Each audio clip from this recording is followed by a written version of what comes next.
of the youngest, smallest, toughest, and most practical piece of mechanized equipment which has made its appearance in the present war. Assisted by the United States Quartermaster Corps, civilian engineers designed the Jeep, adopted by the United States Army, and it was quickly put into mass production by the great automobile industry of the United States.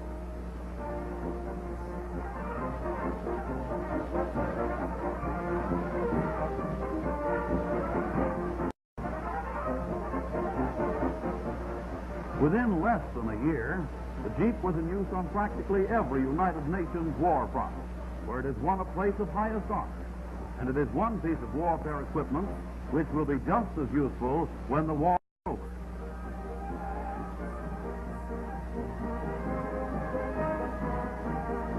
The great automotive industry of the United States has always led the rest of the world in mass production of fine quality products. Little wonder is it that the Jeep so quickly began to roll out in such vast numbers that the real facts would amaze the dictators.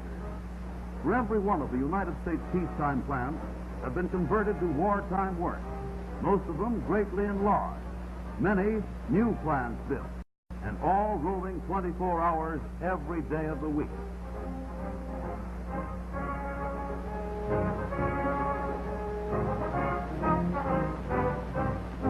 The Jeep weighs less than 2,000 pounds, has 4 wheels, 4 cylinders, is only 129 inches long, 36 inches high, 54 inches wide. But just wait until you see all that it can do. Although in many respects similar to the old-fashioned jalopy, the Jeep is designed to take the toughest assignments of any military demand in any type of rough country, in the Arctic, the tropics, or the desert. Their oomph and maneuverability is gained from special mechanical features, extremely sturdy engines, selective 4-wheel drive, hooked up to a powertrain that gives them 6 forward speeds and 2 reverse speeds.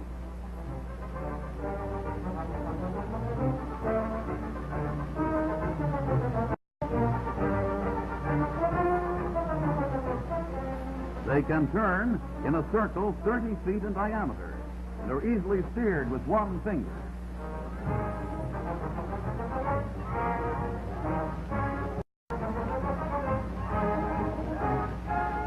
Cruising speed is 35 miles per hour on rough cross-country travel.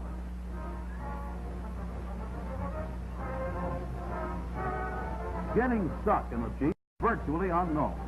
They can go through mud or soft sand that would stop a heavier car and is absolutely impassable to a motorcycle.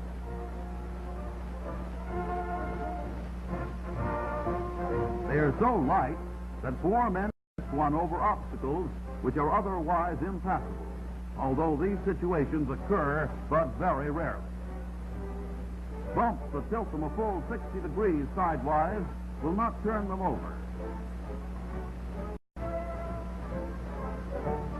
On steep hills, they're almost as good as goats, taking a 60-degree incline with ease.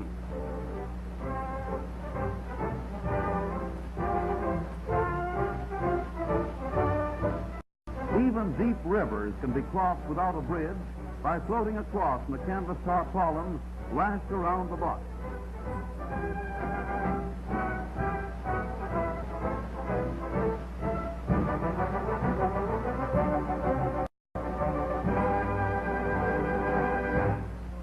Or a cable stretched across the river will do the trick.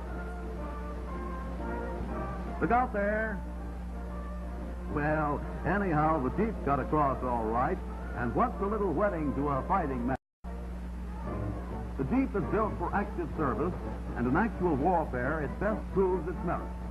Whether it is to Africa, Alaska, India, or the Solomons, it's all the same to the Jeep.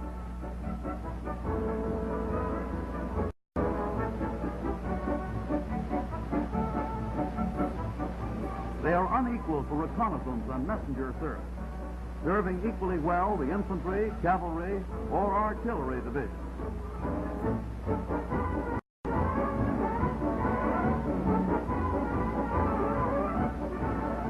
Rushing vital supplies to remote or advanced outposts is a part of its duty.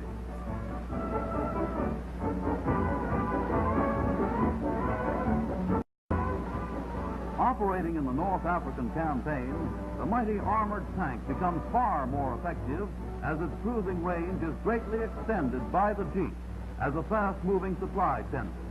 Whether it's gasoline, shells, food, water, or men, it's all in the day's work.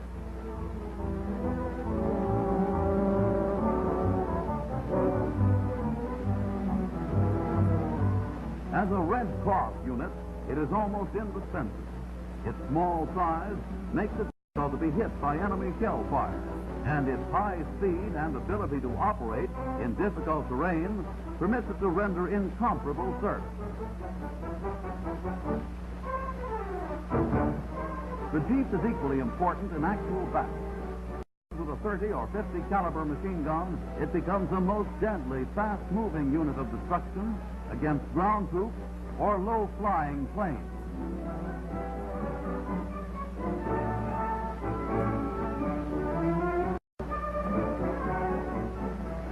It can pull an anti-tank gun with ease, anywhere the old-time cavalry horse could go. And it will go places an army horse never thought of going. Yes, into the plain they go. The battlefront cannot change too quickly for the flying Jeep.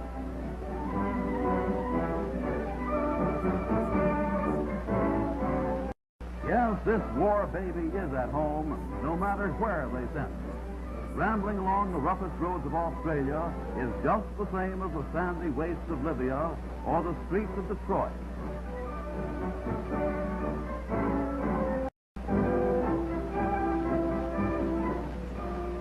His snorts and snarls have resounded where the voice of white men was seldom heard before this war.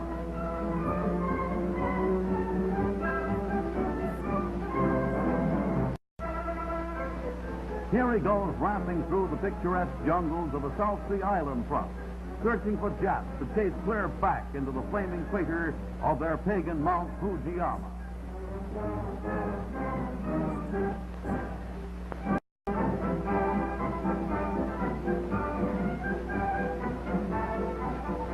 As a sort of holiday from their strategic and strenuous duties of combat in warfare, the Jeeps have carried the world's greatest leaders on diplomatic missions and tours of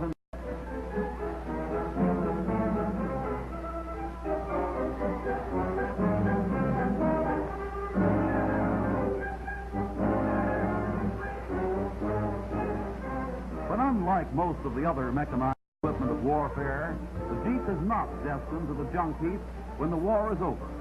They have an equally important job waiting when they come home.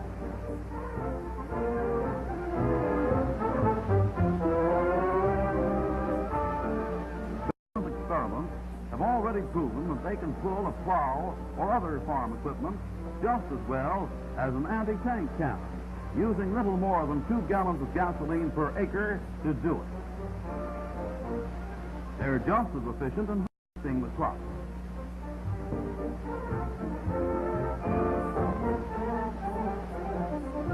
And when the crops are all in, they will haul it to market at the rate of 25 miles per gallon of gas, or take the family to town to the movies or to church.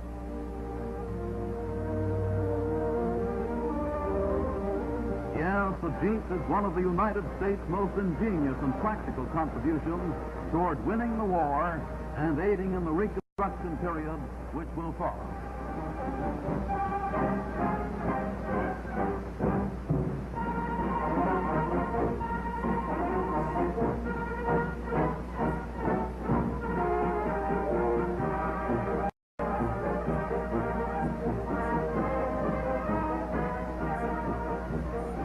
Like the soldiers of all the United Nations who are now fighting democracy's battles on every faraway corner of the earth, they'll come rolling victoriously home together.